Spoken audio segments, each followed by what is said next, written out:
इस वीडियो में बच्चे हम लोग पढ़ेंगे इलास्टिक मॉडलिंग, और जो हम लोगों ने पढ़े थे कि स्ट्रेस कितने टाइप्स के होते हैं, स्ट्रेन कितने टाइप्स के हैं, उसी के बेसिस पे हम लोग इसको 3 कैटेगरीज में डिवाइड करते हैं। कौन कौन से? यंग मॉडुलस Y से डिनोट करते हैं, शियर मॉडुलस को ईटा से, और बल्क मॉडुलस को B से। तो पहला हम लोग जो पढ़ेंगे आज वो है हमारा यंग्स मॉडुलस। यंग मॉडुलस क्या होता है इसको भी देखते हैं। तो यंग्स मॉडुलस के बारे में पढ़ेंगे। यंग्स मॉडुलस, अगर आप लोगों को याद हो यंग्स मॉडुलस पढ़ने से पहले कि हम लोगों ने इससे पहले स्ट्रेस स्ट्रेन कर्व पढ़ा था, और स्ट्रेस स्ट्रेन कर्व में हम लोगों ने देखा था कि एक रीजन ऐसा होता है जो इसमें हमारा OA, हमने OA की बात की थी, जो हुक्स लॉ को यानी प्रोपोर्शनल इलास्टिक लिमिट से पहले वाला रीजन में जो हमारा स्ट्रेस स्ट्रेन है, या जिसमें हुक्स लॉ हम कहते हैं ओबे होता है। हुक्स लॉ, ये स्ट्रेन आपका हो गया और ये स्ट्रेस हो गया, जिसमें हुक्स लॉ आपका ओबे होता है। उस वाले रीजन में हम पाते हैं कि जो हमारा स्ट्रेस होता है वो स्ट्रेन के डायरेक्टली प्रोपोर्शनल होता है। जैसे चाहे वो हमारा, अब इसमें हम लोग बात करेंगे यंग मॉडुलस वाले केस में, तो इसमें हमारा क्या होगा, एक हम लोग ने वायर कंसिडर किया है, इसका वायर कंसिडर किया। वायर का जैसे शेप कैसा है, सिलेंड्रिकल शेप है। ये इसका एरिया क्रॉस सेक्शन A है और इसका ओरिजिनल लेंथ ये है L। इस पे यहाँ पे फोर्स अप्लाई किया गया। जब फोर्स अप्लाई किया गया तो इसके लेंथ में चेंज हो गया। कितना चेंज हुआ? डेल्टा इंच का चेंज हुआ, डेल्टा इंच इसके अंदर चेंज हुआ। F इसके ऊपर फोर्स लगा है। अब इसी के अपोजिट यहाँ पे कौन सा फोर्स लगेगा? Restoring force. ये हमारा कौन सा है? Deforming force. डिफॉर्मिंग फोर्स लगाएंगे। इसमें हम देखिए, चाहे हमारा टेंसाइल स्ट्रेस हो या हमारा कंप्रेसिव स्ट्रेस हो, दोनों ही केस में यंग्स मॉडुलस की वैल्यू सेम होती है। यस, दोनों ही केस में यंग्स मॉडुलस की सेम होती है।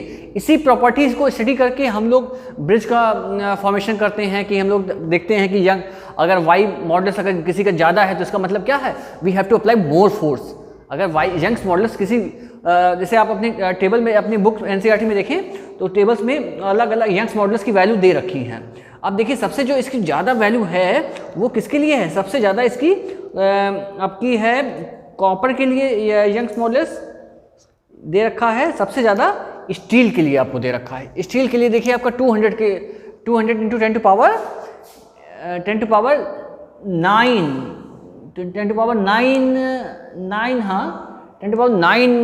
न्यूटन पर मीटर स्क्वायर, इतना है। तो इसका मतलब क्या है कि इस पर हमें इतना फोर्स अप्लाई करने पड़ेगा तब स्मॉल चेंज होगा। यानी it has very good elastic property. और इसीलिए देखिए कि आपके जो मोस्ट ऑफ द कंस्ट्रक्शन होते हैं वो सब स्टील पे ही बेस्ड होते हैं। तो कैसे इसमें यंग्स मॉडुलस निकालते हैं उसको हम लोग देखते हैं। तो यंग्स मॉडुलस आपका कुछ नहीं, स्ट्रेस और स्ट्रेन का रेशियो होता है। और इसको कैसे हम डिफाइन करेंगे, इसको देखने के लिए अब जो देखिए यंग्स मॉडुलस को कैसे डिफाइन करेंगे। यंग्स मॉडुलस हमारा क्या? Y is equal to longitudinal stress upon longitudinal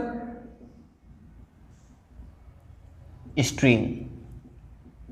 अब लॉन्गिट्यूडिनल स्ट्रेस हमने आपको बताया था 2 टाइप्स के होते हैं, एक टेंसाइल और एक कंप्रेसिव। तो यहाँ पे हम लोगों ने कौन सा यूज किया है? टेंसाइल वाला। यहाँ पे टेंसाइल वाला हम लोग खींच रहे हैं, टेंशन के खींच रहे हैं। तो यहाँ पे हम लोग कौन सा यूज करेंगे? टेंसाइल। तो अब देखिए लॉन्गिट्यूडिनल स्ट्रेस का फॉर्मूला क्या होता है?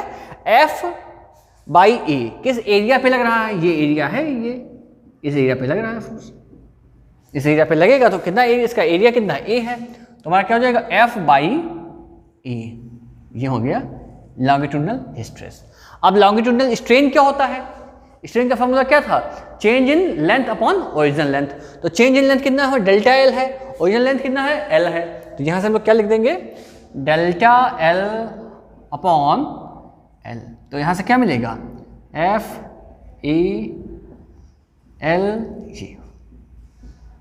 ये हमारा यंग्स मॉडुलस का फॉर्मूला है। अब इसका यूनिट देखेंगे, हम बात करें यंग्स मॉडुलस का यूनिट क्या होगा? यंग्स देखिए इसका तो यूनिट कुछ होगा नहीं, लॉन्गिट्यूडिनल स्ट्रेन का तो यूनिट होगा नहीं, लॉन्गिट्यूडिनल स्ट्रेस का होगा। और इसका यूनिट क्या होगा? न्यूटन पर मीटर स्क्वायर और पास्कल।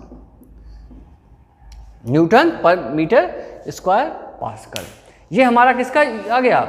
ये हमारा आ गया इसका आपके यंग्स मॉडुलस आ गया। अब हम कहते हैं कि अगर किसी का यंग्स मॉडुलस बहुत लार्ज है तो इसका मतलब क्या है कि उस मटेरियल को बहुत फोर्स चाहिए तब स्मॉल चेंज होगा। अब जैसे इसीलिए आपका स्टील देखिए, स्टील को हम लोग बहुत ज़्यादा यूज़ करते हैं, ये स्टील को बहुत ज़्यादा हम लोग यूज़ करते हैं किसमें, इसमें। क्यों? क्योंकि इसका जो यंग्स मॉडुलस है वो कितना बहुत ज़्यादा हाई होता है। ठीक है, एक बेटा क्वेश्चन है, ये आपका क्वेश्चन नंबर 9.8 एनसीईआरटी बुक का है। Piece of a copper having rectangular cross section of 15.2 millimetre into 19.1 millimetre is pulled in tension. Main चीज, इंपॉर्टेंट चीज यहाँ पे देखिए बेटा, ये इंपॉर्टेंट चीज, ये पुल्ड इन टेंशन, ये कि यहाँ पे जो हमारा स्ट्रेस है कैसा है, टेंसाइल स्ट्रेस है विद अ फोर्स। फोर्स कितना है, फोर्स आपका ये है F is equal to 44500 newton, ये आपका फोर्स लग रहा है। Producing only elastic deformation, calculate the resulting strain. We have to calculate the strain हमको करना है, और यंग्स मॉडुलस की वैल्यू गिवन है इसमें। तो अगर हम लोग अगर देखें तो इसमें क्या, जब इसको पुल करेंगे तो देखिए रेक्टेंगुलर है। इसमें इंपॉर्टेंट चीज़ हम लोगों ने नॉर्मली कैसे पढ़ा था, वो सर्कुलर पढ़ा था, लेकिन यहाँ पे रेक्टेंगुलर है तो आपको डायमेंशन दे रखा है। तो अगर आप देखें तो फार्मूला क्या होता है, y इज इक्वल टू क्या होता है, stress, longitudinal stress upon strain. और हम लोग कैलकुलेट क्या करना है, हम लोग को कैलकुलेट करना है ये स्ट्रेन कैलकुलेट करना है। तो हम लोग का स्ट्रेन क्या हो जाएगा, strain is equal to stress upon y। अब y तो हम लोग को गिवन है, यंग्स मॉडुलस तो गिवन है, लेकिन हम लोग को स्ट्रेस निकालना है, तो स्ट्रेस को हम लोग देख लेते हैं। तो स्ट्रेस के लिए फार्मूला क्या हो जाएगा, स्ट्रेस के लिए F/A। F आपको कितना दिया है जी, 44500। ये एरिया हमारा ये है, लेकिन किस में दे रहा है, मिलीमीटर में दे रखा है। तो इसको हम लोग किस में चेंज कर लेंगे, मीटर में चेंज कर लेंगे। तो मीटर में चेंज करेंगे तो क्या हम लोग को करना पड़ेगा, हम लोग को 10⁻⁻6 से मल्टीप्लाई करना पड़ेगा। तो क्या हो जाएगा 15.2 इंटू 10⁻³ इंटू 19.1 इंटू 10⁻³ ये आपका, आप इसमें 44500 इंटू 15.2 इंटू 19.1 इंटू 10⁻⁻6, इसको सॉल्व कर लेंगे, स्ट्रेस का वैल्यू आ जाएगा। अब इसको सॉल्व करने पे स्ट्रेस का वैल्यू हमारा कितना आएगा, इसको सॉल्व करिए। तो इसको सॉल्व करेंगे कैसे, 44500 इंटू 10⁻6 और नीचे कितना है, इसको 19 मान लेते हैं और इसको 15 मान लेते हैं। तो 19 और 15 अब कितना हो जाएगा, 15 इंटू 19 ये हो जाएगा। अब यहाँ अब ये वाली वैल्यू को हम लोग ये इसमें पुट कर दें स्ट्रेन में। तो स्ट्रेन का क्या हो जाएगा, strain is equal to, stress का वैल्यू कितना आया 44500 into 10⁻6 upon 15 into 19 into Y का वैल्यू क्या है 1.2 इंटू 10⁻11। अब 1.2, अब इसको हम लोग इसमें कितना, अब ये देखिए ये 8 हो जाएगा और 8 तो ये कितना हो जाएगा 445 इंटू 10⁻³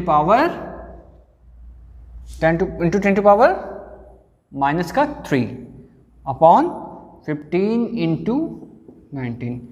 इसको सॉल्व कर लेंगे तो हमारी जो वैल्यू आएगी वो लगभग किसके बराबर आएगी, वैल्यू हमारी आएगी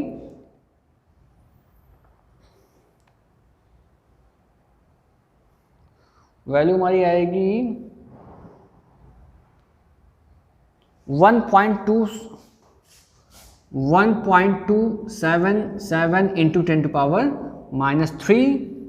मीटर। ये यूनिट इसका नहीं आएगा क्योंकि हमको स्ट्रेन निकालना है, तो इट हैज़ नो यूनिट। ये हम लोग का आंसर आ गया। इस टाइप के आपके क्वेश्चंस हैं, बहुत सारे एनसीईआरटीज़ में हैं, तो एनसीईआरटीज़ के क्वेश्चन आप लोग करिएगा। और उसके ये हमने एक क्वेश्चन का, next our topic is shear modulus. Shear modulus is ratio of shearing stress to the shearing strain. Shear modulus को कैसे रिप्रेजेंट करते हैं, शियर मॉडुलस को कैसे रिप्रेजेंट करेंगे, शियर मॉडुलस को हम लोग ईटा से रिप्रेजेंट करेंगे, it will represent by eta. तो शियर मॉडुलस कैसे डिफाइन करेंगे, is equal to shearing stress upon shearing strain, shearing stress क्या है यहाँ पे हो जाएगा। अब देखिए फोर्स कितना लग रहा है, फोर्स इस ये एरिया है ए, उससे टेंजेंशियल फोर्स कितना है एफ है, लेकिन वो हमारा कौन सा है, वो डिफॉर्मिंग फोर्स है। और हम लोग को यहाँ पे यूज़ कौन सा करते हैं, हम लोग यूज़ करते हैं रिस्टोरिंग फोर्स। तो हम लोग को यहाँ एफ शेयरिंग स्ट्रेस क्या हो जाएगा, shearing stress is equal to F by A. और हम अगर इसकी बात करें, किसकी, अपने शेयरिंग स्ट्रेन की, तो शेयरिंग स्ट्रेन के लिए क्या लिख देंगे, शेयरिंग स्ट्रेन क्या होता है, theta, sharing strain is theta, sharing strain theta. और ये बहुत स्मॉल लेते हैं तो हम थीटा इज इक्वल टू क्या लिख सकते हैं, tan थीटा। तो ये क्या हो जाएगा, tan थीटा हो जाएगा। तो हमारा ये क्या हो जाएगा, ये लेंथ, ये इतना कितना, ये डेल्टा एल, तो कितना हो जाएगा, perpendicular upon base delta L by L. ये हमारा शेयरिंग स्ट्रेन हो गया। इसके बाद हम लोग यहाँ पे देखें तो हमारा जो फार्मूला बन के आएगा वो क्या हो जाएगा, इसी की वैल्यूज पुट करें तो F by A upon theta, theta की वैल्यू पुट कर दें तो F by A upon theta क्या हो जाएगा, डेल्टा एल बाई एल। तो क्या हो जाएगा, F by A into L upon delta L, ये हमारा आ जाएगा ईटा। अब इसमें ये ईटा तो हमारा आ गया। अब इसका आप देखिए ईटा जो होगा वो किसी मटेरियल का smaller than its Young's modulus, यानी जो ईटा का वैल्यू होगा वो हमेशा क्या होगा, इस बात को याद भी रखना है, ये ईटा का वैल्यू हमेशा आपके यंग्स मॉडुलस से कम होगा। और इसका यूनिट अगर हम बात करें, यूनिट की बात करें तो यूनिट किसका आएगा आपका, ये तो एक रेशियो है वो कैंसिल हो जाएगा, तो किसका आएगा एफ बाई ए। इसका भी यूनिट आपका न्यूटन मीटर पर स्क्वायर और पास्कल, इसका भी